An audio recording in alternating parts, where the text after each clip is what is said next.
ఒకప్పుడు మనిషి సంతోషంగా 100 ఏళ్లు బతికేవాడు.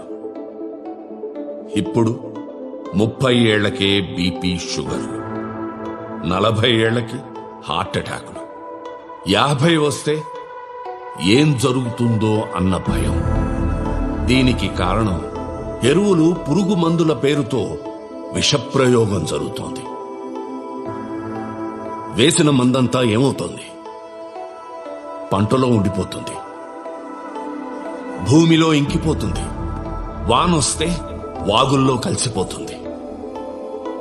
మనం తినే తిండి అదే, తాగే నీరు అదే. ఇలాగే కొనసాగితే మున్ముందు మనిషి 30 ఏళ్లకి మించి బతకడు. వద్దు, ఆపేద్దాం. సేంద్రియ వ్యవసాయానికి మారిపోతాం. Download ShareChat.